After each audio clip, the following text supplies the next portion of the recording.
Alors, on va retrouver Fanny Wegscheider pour faire le point justement. Que sait-on de cette collaboratrice de confiance du président Trump? Eh bien, Nathalie Arp est donc l'assistante très particulière de Donald Trump, cette jeune femme de 35 ans, surnommée l'imprimante humaine par ses collègues. Elle qui se déplace jamais sans cette imprimante portable pour pouvoir imprimer le moindre article de presse, si possible élogieux à l'égard de Donald Trump. Elle est assistante spéciale, assistante exécutive officiellement, c'est son titre depuis 2022. Elle a une place dans le bureau ovale. Elle a accès à l'hélicoptère présidentiel et c'était une ancienne présentatrice de la chaîne très conservatrice One American News Network. Voilà pour son CV. Nathalie Arp, qui également est devenue une pièce un peu majeure de la communication de Donald Trump, par exemple.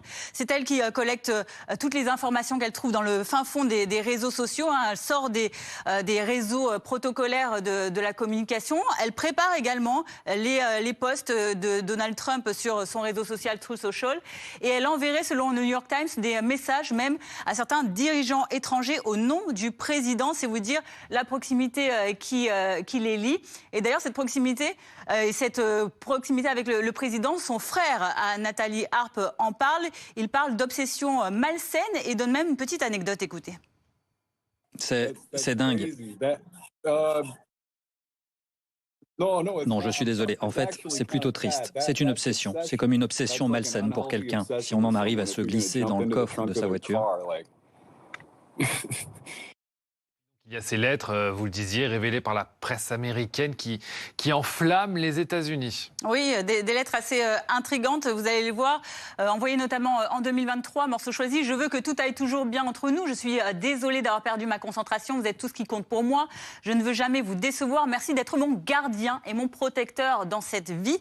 Voilà, on sort vraiment du cadre professionnel. Autre extrait, par exemple, toujours de cette correspondance avec Donald Trump. Les jours où vous m'appeliez à l'époque de mes émissions de télévision me manque lorsque nous parlions de tout et de rien. Je veux retrouver cette synergie. Nous ne devrions pas avoir à parler de travail tout le temps. Ces lettres, vous allez l'entendre, elle en est habituée, Nathalie Arp.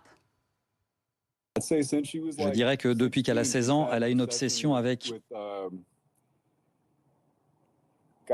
Comment dire ça? Elle a écrit des lettres à d'autres présidents, disons les choses ainsi. Et son rêve est devenu réalité. Une correspondance qui montre son ambition à Nathalie Arp. En tout cas, avec Donald Trump, la relation est très surprenante. Elle interroge beaucoup sur la nature même de leur lien. Et surtout, elle fait peur au secret de service, la sécurité du président qui s'inquiète notamment de son accès à certains documents sensibles sans y être habilité. Merci Fanny. En effet, c'est ça l'enjeu. Pour ça aussi que ça suscite autant d'intérêt de l'autre côté de l'Atlantique, d'inquiétude aussi.